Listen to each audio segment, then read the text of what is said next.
Hello, thank you for visiting my channel. If you're new to my channel, I talk about my experiences developing as a female impersonator. I'm developing my voice still, and I want to turn this into a stint or a job or something expressing my more artistic personality. Today I want to talk about some makeup tips that I've picked up since, and I've only been doing it really for about going on 4 years. I guess that seems like a long time, but it was inspired by some reactions to some coworkers. I'm very discreet. Well, I shouldn't say very discreet. I don't dress up like this for work, um, but I've shared some pictures of me as I've evolved, and uh, some women, and they were very impressed. And one of them actually made me feel so good. She said, "Maybe you could teach me some tips." And so I thought, how about doing a video on that? Um, so First, I guess we should start with my wig. This is natural hair. You can get different because women wear wigs too. I thought it would. I thought this video would be enlightening for not only cross dressers and people like me, but for women too. Women wear makeup and sometimes wear wigs. So this is a natural wig. You can get them either natural or synthetic. And you have now they're crucial when you're buying a wig. You want to get some crucial measurements. You want to measure the cranium from the top down diagonally to the nape of the neck, and you want to get across, and you want to get the scalp down ear to ear. And so those are the three measurements. Now, I got natural hair because I wanted to appear as realistic as possible. Sorry if my voice cracks a little and sounds a little artificial. I'm still working on it. Um, so there's some maintenance. So maintenance. Okay, maintenance with wigs. First of all, you want to wear which I'm not doing right now, but you want to wear a wig cap underneath, and that's to protect the wig from sweat. I guess it could have several benefits to it, but you want to protect your hair. We want to have a barrier between your hair, your real hair, and your wig. Um, Now, natural hair produces oils on a regular basis, but even natural hair wigs don't do that. Um, so you want to be careful about how you wash your wig. Um, Now, for a long time, I was too scared to wash this because I've been told that, well, actually, over time, um, dirt and grime and so forth gets in the hair. And of course, our natural skin and natural hair builds up dirt and grease and so forth. So if you're wearing it, first of all, if you're wearing it without a wig cap, then that would dirty your wig. So that's one reason to wear a wig cap. So you want to wash. You wash your wig, your natural wig, in water, and there are wig shampoos.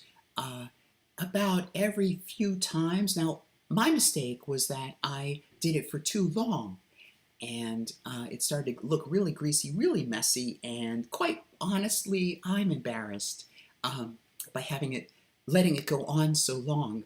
Um, and there's synthetics. Now, synthetics, think about just synthetic fiber. There are two different kinds of shampoo depending on natural hair and synthetic. So I advise you to look into which one matches with which synthetic or natural. Um, Now, you also want to know how long, in terms of inches, how long your wig will be.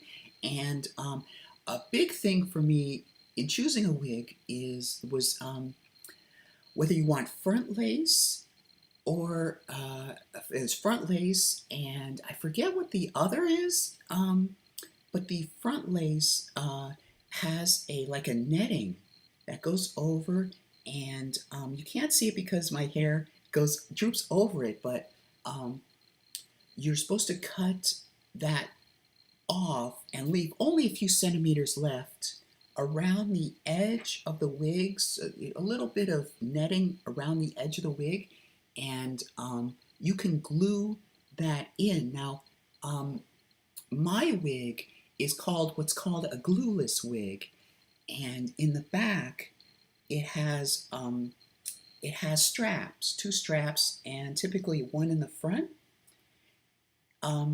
The My version is what's called a comb, and it hooks. Actually, no, there's one strap and two combs on either end, and one in the front. And the comb, I guess you would take your hair, your natural hair, and weave it through the comb. Now, I tried that, and the wig kept moving backward. So what I did was use this. I discovered it. There's a pack of them for I'd say like $3, and I found maybe this will just simply keep this. It's tight enough, and women decorate their hair, and maybe it'll keep it in place. And so far, it's doing a pretty good job. Um, it's it's not only tightening, but it also hides this seam that I have that's in this wig. Um, so I want, if I had more money, I want to get for my next wig. I want a natural hair part line, but of course, the fancier, the more realistic the hair, the more expensive the wig will be. All right, so I also want to in case I forget, I want to mention that hopefully in June, this will be my second time going to my first drag show as a viewer, as an audience member. Ultimately, I do want to take this to the next level. I want to become better at this, and hopefully, now I'm not going to do, when I say drag, I don't mean the fancy clown stuff. I mean more like Grae Phillips and Michaela Weisbisch do, and Scarlett Business and so forth, where they and the female the celebrity impersonators, like the Cher impersonators and Marilyn Monroe and so forth. I want to look as feminine as possible. All right, so that having been said, I will go. Oh! Before I go any further into the makeup, and yes, I'm not wearing fingernails. I just didn't feel like putting on fingernails. I wanted to talk about color. Now, I found there's a skin tone and then there's an undertone. I found out that my undertone is neutral towards warm. That says a lot. That clues you in on what colors would match your style, what colors would match your skin. So I found there's a color wheel. You can look this up. And the colors that match the neutral to warm happen to be the more, fortunately, the more the more flexible. But the best colors I found are reds and purples and coral and peach and pink. Um, so you may not notice, I don't know if it's clear, but my lipstick is in pink. All right, so now I go on to my makeup routine. Now, for women, biological women, um, they would probably know this already, but just to go through, um, the first thing that I do is moisturize my face. I take water and I take soap, and of course, women don't need to do this, but I shave quite a bit. I'm very careful about shaving not only my face, but right here and my arms and so forth. Um, and once I get, oh, and also um, I use two different shavers. I actually three. I do the bulk. I start off with for the bulk of hair, I use an electric razor. And then that should take off, hopefully, most of it. And then there are two razors, the same, the same. I personally use a Mach 3 razor. Uh, you use one of those razors for your face and the other for the rest of your body, like your arms and your chest and so forth. And the reason why you do that is because this is a different texture um, to cut hairs, and this is a different texture. So the danger in mixing this, mixing a razor on your face and using the same razor on your arms and so forth is because um, you run the risk of um, cutting yourself uh, on your arms and so forth.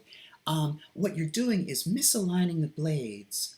I'll have to look into that further, but a good rule of thumb is don't mix your razors. Don't have one for the face and one for the arms. And what I do is after you've shaven your face, of course the blades become dull, and so I use the more dull blade on my arms and so forth. All right, so after that, I use soap and wash and sometimes a moisturizer because there are a lot of oils, and I guess men tend to get more oily skin.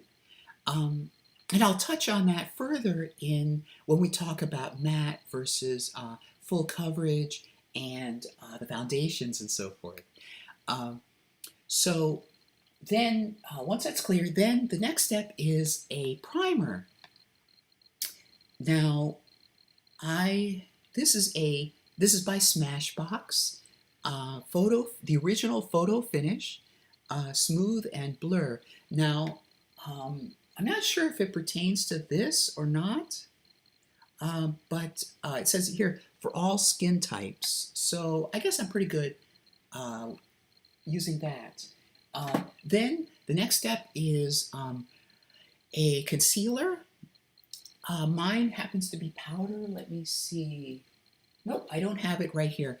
And some people put it on their entire face. This is more for men. For concealing whiskers and 5 o'clock shadow. Um, so I focus it on the specific areas that I would normally have a beard, and even down here. So that's the concealer, and then after that, I use a foundation. Now this is where you get into matte versus glow. Not They don't call it glow. Matte versus the wet look. I can't remember what the opposite of matte is, but matte, as I understand it, is a more powdery, more less glowy, uh, more natural looking face makeup, and I had been using that for a while, but I noticed online a lot of people's faces glowing, and I wanted to have that glow too to be more attractive and come across with a better image. So I switched to the more dewy, liquidy, um, glowy foundation. Again, I forget the name. So whichever foundation you choose, um, you want to have it put it on and then wait about 5 minutes for it to sink into the face. And I have this is one of my brushes. Um, I have a whole assortment of brushes. This one I specifically wanted to get ones that are labeled like this says powder. Um, so they're different, but I want to show you the different techniques of applying makeup. There again, there's powder versus liquid versus cream, and this is all right. This is stippling when you are dotting it like this.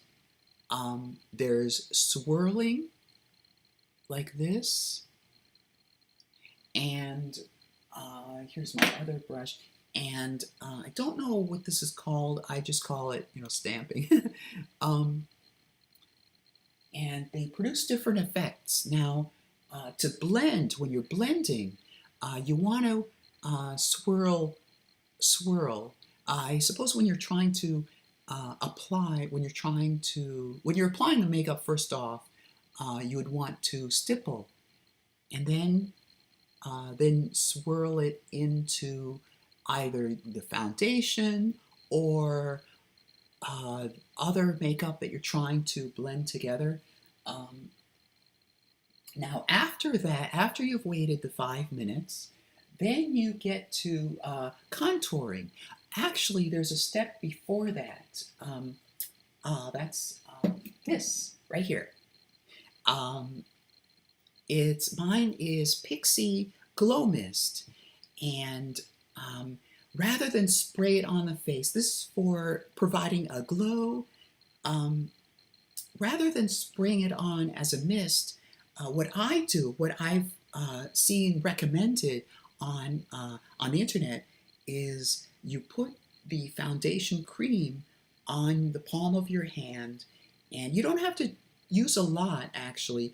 It's recommended like a dime or a little bit, just enough um, to cover your face. And there's also a thing about full coverage versus, I forget what the opposite is more specific parts of the face. I go for full coverage. At least I went for full coverage when I bought this. So you put your foundation on the palm, and then you just give it a spray, and that allows you to spread it with your fingers, or maybe you shouldn't use it. I use it with my fingers, or I use one of these um, to spread and mix it together to soften it. I believe I did that because this is not very glowy, and I was almost going to pick a different foundation, um, but it says 24-hour foundation. I was also almost going to do that, but I went to a makeup store, and the person recommended just have to buy this and mix it together, and this is very watery, and it should hydrate this to be less thick. You want it to be less thick. So then you take your brush, and maybe I should mention this. Now, this is not, well, this could be. There's a pointed end, you see, and then there's a rounded, wider end. If you're doing fine detail, you want to use the more pointy end, obviously, and the rounder, the wider end you would use for your face, so that you cover all all the parts of your face. And then, of course, there are also other brushes like complexion and so forth. You choose which, if you want a wand type of brush or one of these. They're called blenders. Yeah, they're called blenders. Then that's for your face. After the 5 minutes, you're ready to do the complexion or the contouring. Now, permit me if my wig moves a little bit. Now, there are two types of. There are three. There are four. Let's skip out blush for right now. There's bronzing, there's contouring, and there's highlighting. Now, you would start off with the contouring first, and these zones right here, to emphasize your cheekbones. And what I do especially is do this to give the illusion of a narrower neck, a narrower chin, excuse me, especially for a man. So this is sort of acts, I don't want to say like a concealer. This is darker, so it would hide and draw attention away. You want attention to be drawn towards the highlighting and away from the dark contouring. So that would give the impression that you have a narrower chin. And I put some on my right here along the sides of my nose, and I put a white highlighter along the bridge along this part of my nose. Some people dab a little at the end like an exclamation mark. I don't do that. I think that's just overdoing. I don't know. I just overdoing.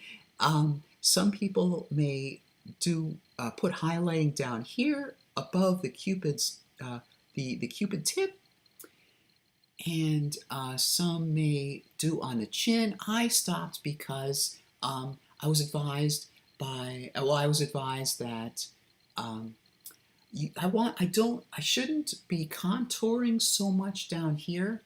Now I want to make, and then of course also you want to apply contouring or the darker makeup along the hairline and the highlighting right around the center. They call this the T zone because it forms obviously a T, and on the cheeks and along the eyes, especially right beneath the eyebrows, right along the eyebrows. I also have, I don't have it here, but I also have actually, here's one of the highlighters I use. And I just go right around, I trace around my eyebrows, and I have a thinner one that's narrower that I use specifically for my eyes. I'll get to the eyes in a moment.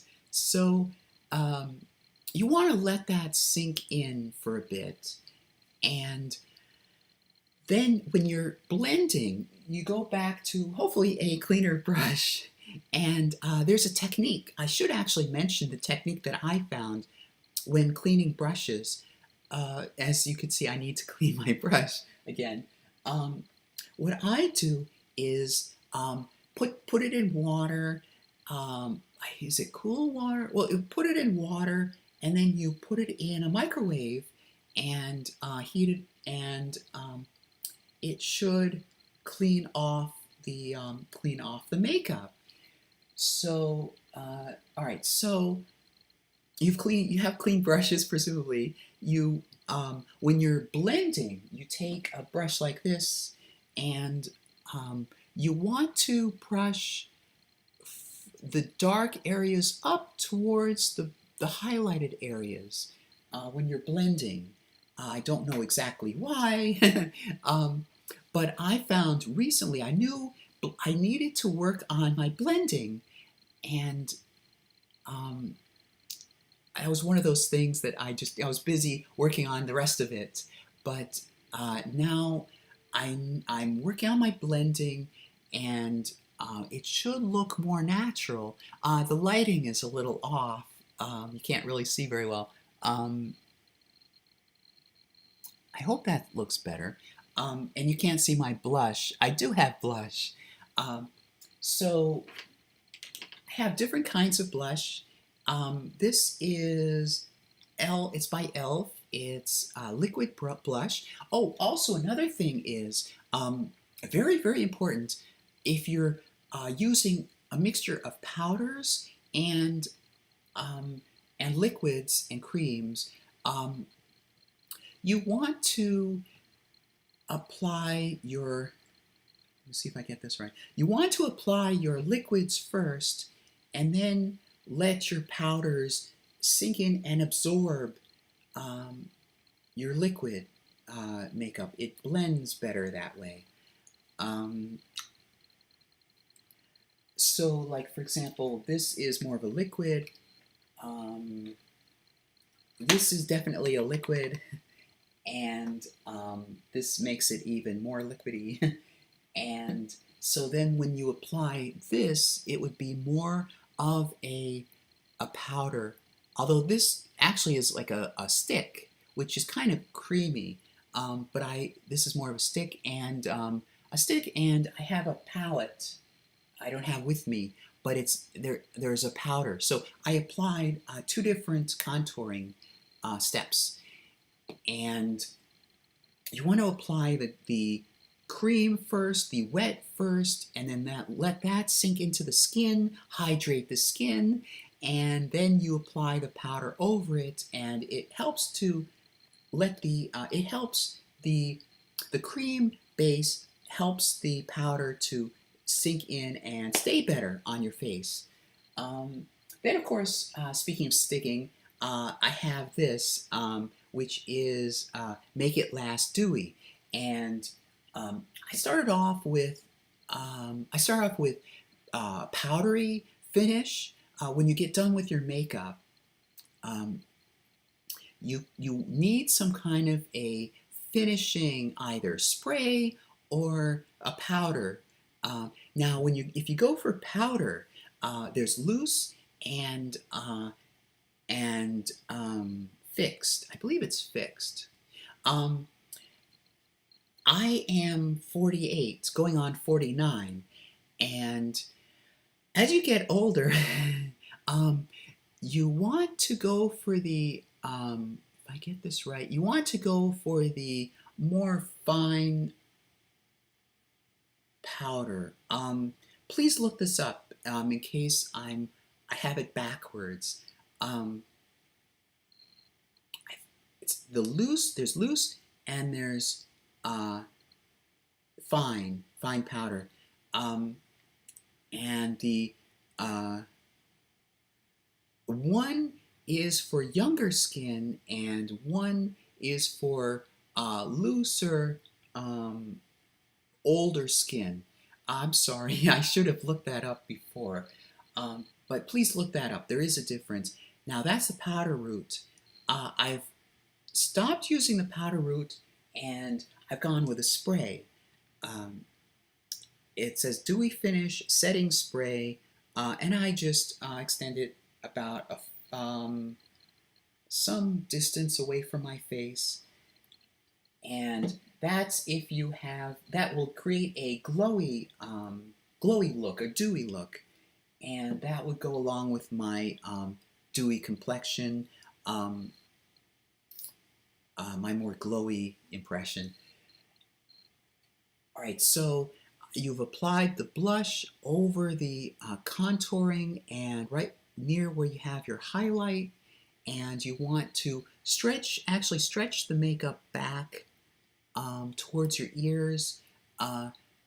You want to um, aim it towards your lips, don't go all the way down here, but aim it towards the lips and then basically make almost like a curve because you're sculpting this cheeks right here. You're emphasizing how puffed out, how you're emphasizing this part of your cheeks right here.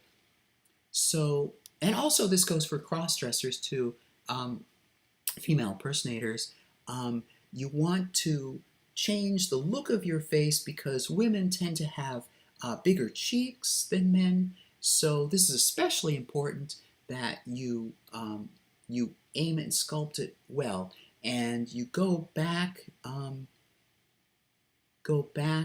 towards the top of your ears down to your lips, and so then you use the spray. All right, enough with the face. All right, so on to the lips, which isn't usually some people start off right away, start with the eyes before anything else. But I'm going to talk about the lips because they're probably easier to talk about right now. The eyes are very much more elaborate. So you want to do a lip liner and lipstick, and there's also a gloss. You can use more than one shade. In fact, I've heard that Marilyn Monroe, there was a Marilyn Monroe impersonator, and he said that Marilyn used several different shades in applying lipstick. The idea is to contour your lips. So you want either a pencil, for lip liner, either a pencil or a pen, and you apply it along your lip line. And I found that for the upper lip, you fill in just about all the upper lip. That's my technique, and I think that's how most people do it. But for the bottom, you just want to put in a line along the bottom, tracing the natural line of your lips. And some people fill it in a little bit further, but you want to be careful not to make yourself look too much like a clown. And then you apply your regular lipstick right on the inside, and you want to blend it. Now, you want a reasonably darker lip line color than your lipstick itself. I suppose just to sharpen up the line. Now there are two kinds of lipstick. You may already know this. There's matte lipstick and M-A-T-T-E, matte lipstick, or is it matte? There's matte lipstick and the non-matte lipstick. The matte lipstick is more of a more of a stain on your lips. In other words, it can go for a while if you want to. If you're, for example, if you're drinking, if you're eating, if you want it to last longer, you want it to, if you can, you use matte lipstick in order to make it more permanent. And it does come off, although it actually eventually gets absorbed into your lips. I've done it only a few times because when I'm doing this, of course, I don't want it to last too long. I want to be able to wash it and go into work tomorrow, not looking like this.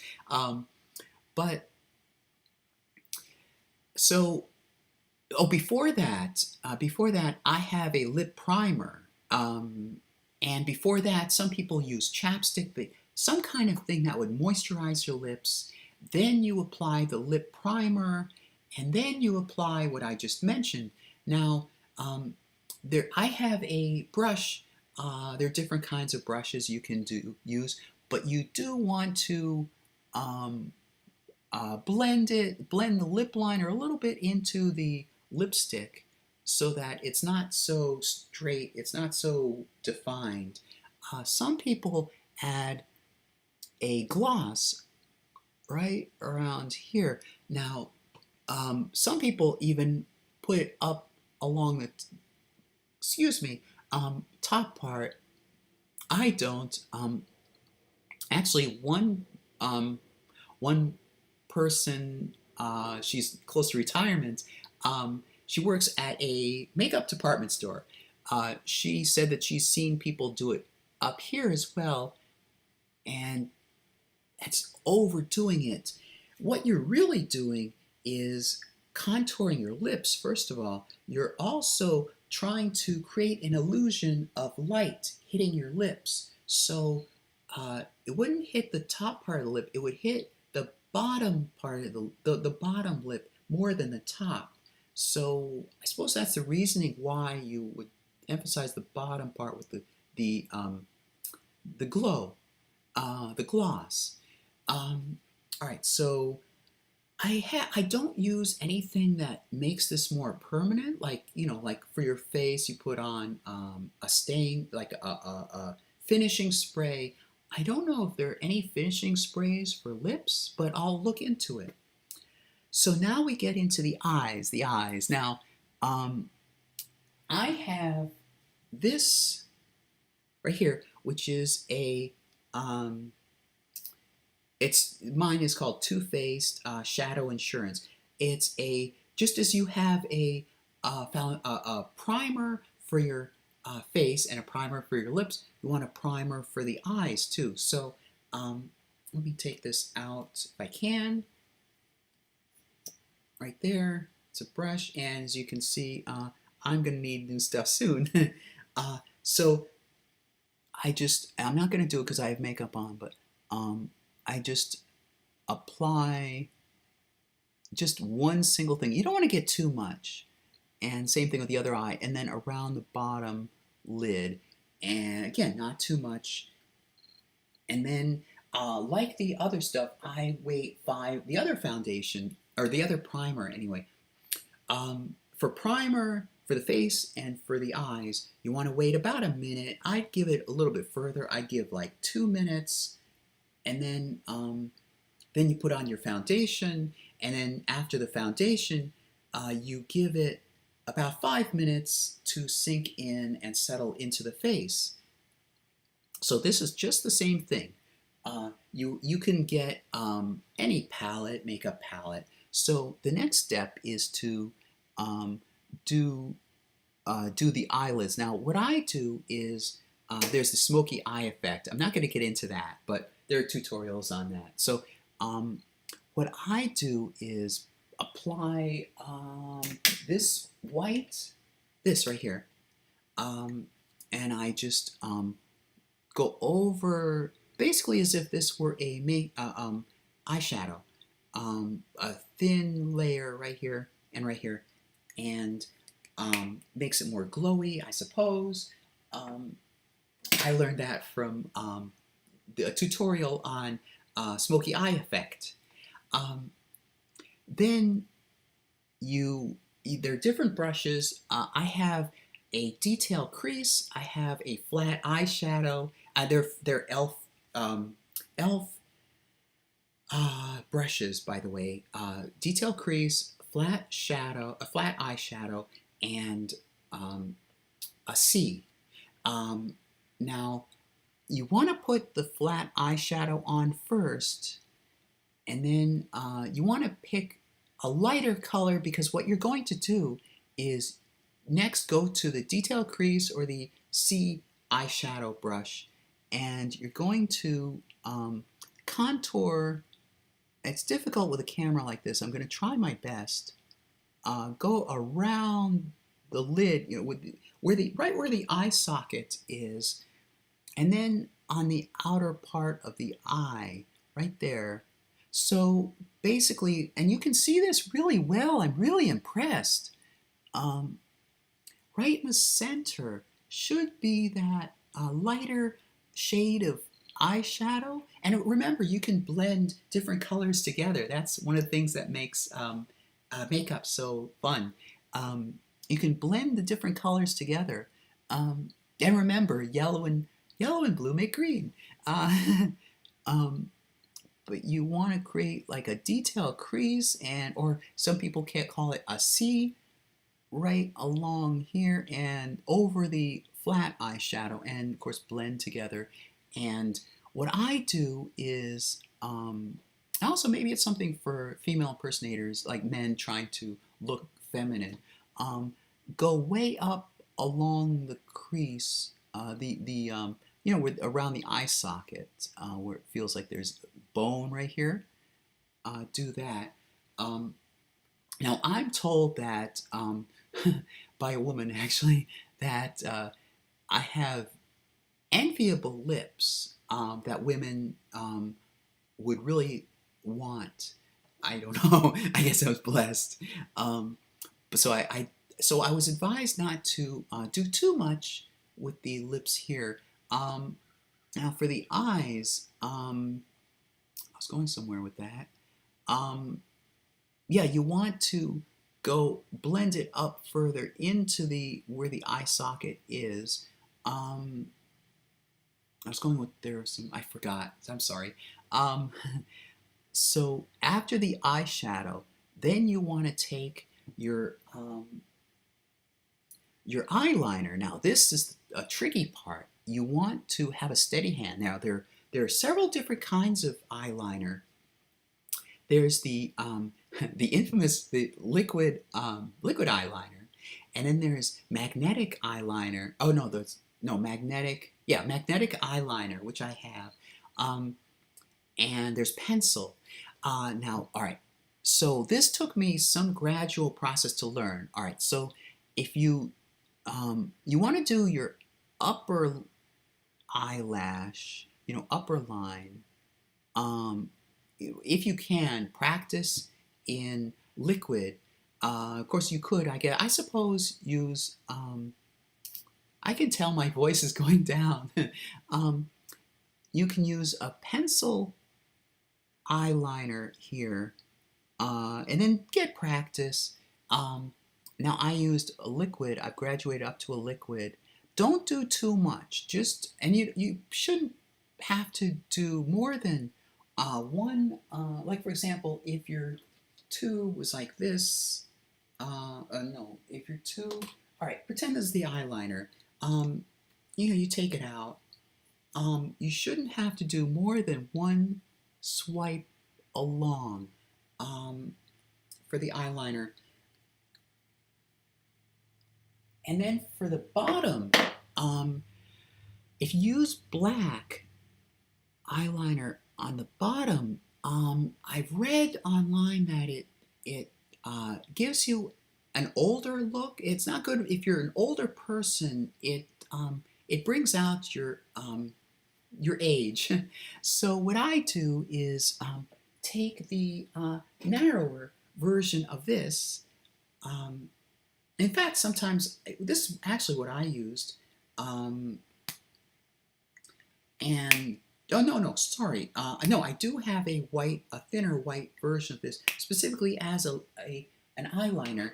And I went here and just whitened it so that the top is dark, the bottom is lighter. And then you want to use your mascara, which I don't have here. And you simply, now what I do is have, that brush variation of that brush, and I aim it towards my eyelashes, and then I just move my eyes down so that it's scraping against the bristles of scraping against the brush. What I used to do, what I did for a little while, recommended online, is go sideways as you go up on the eyelash, but that tends to leave more substance product on the eyelash, and that's something you don't want to. You want to avoid that. You don't want it to clump. That's easily making it clump. So I just take a simple few. I hold this in place, and I simply close my eyes and let it just simply glide, maybe once or twice on each eye. And then I have another thing I have this. You've probably seen this before, and you see part of it is curved. I take the part that's the inward part, and I simply take my lash and I squeeze it, and I actually pull up. Some people don't do that. Some people just squeeze and then let go. But I want to make sure that I get that effect of the eyelash curving upwards. So then, now we get to the eyebrows. For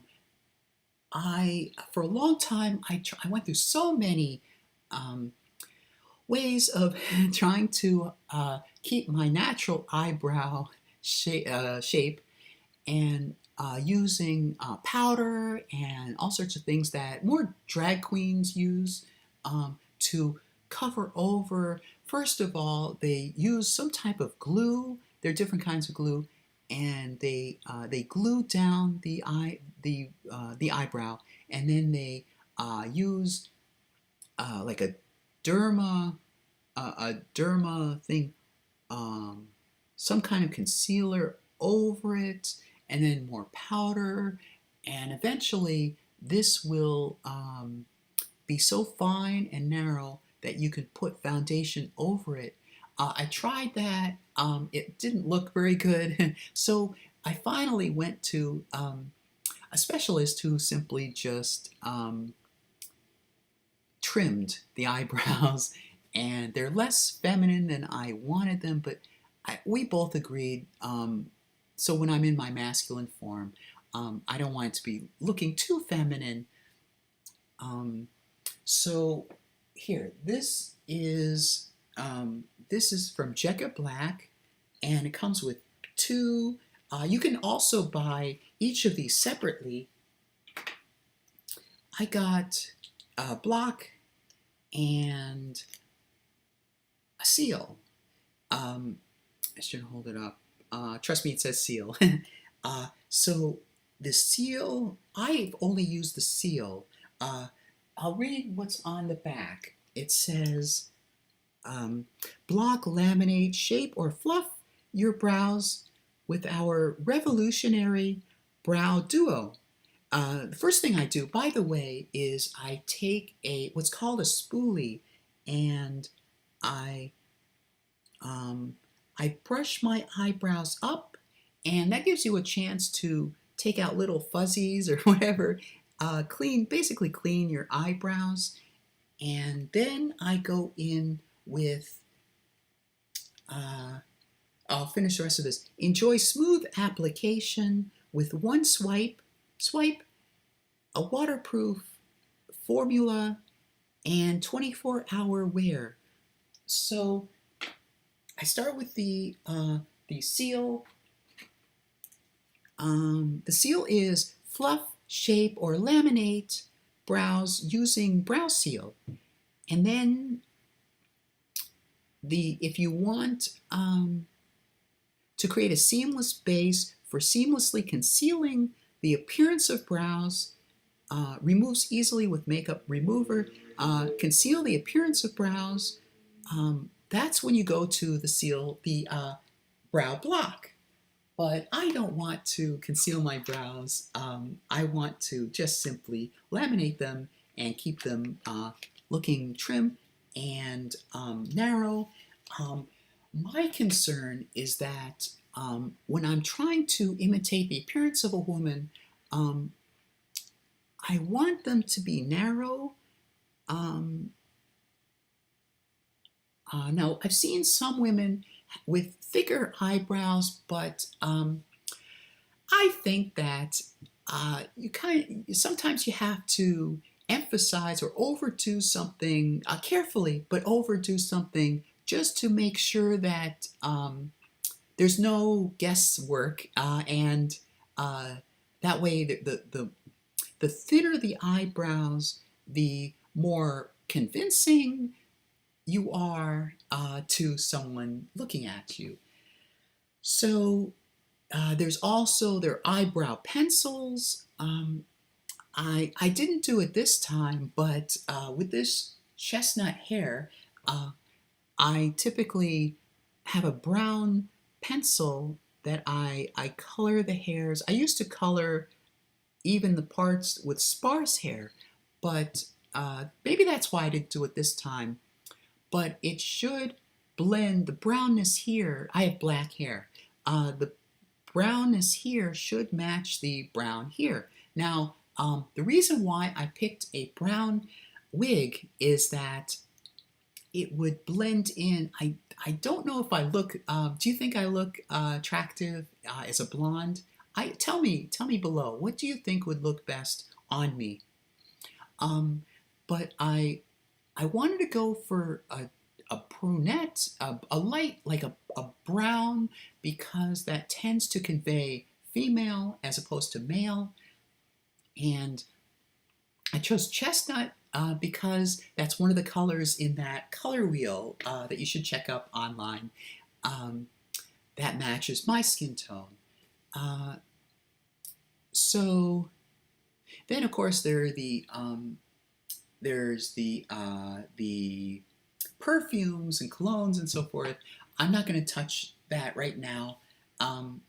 So I think that's all. And I touched on the fact that you want to use a finishing spray or finishing powder over your face. I think that's it. So I'm going to enjoy the rest of my day. And if I think of something else, I will add a follow-up video. So tell me what you think below, and I will see you next time. Bye-bye.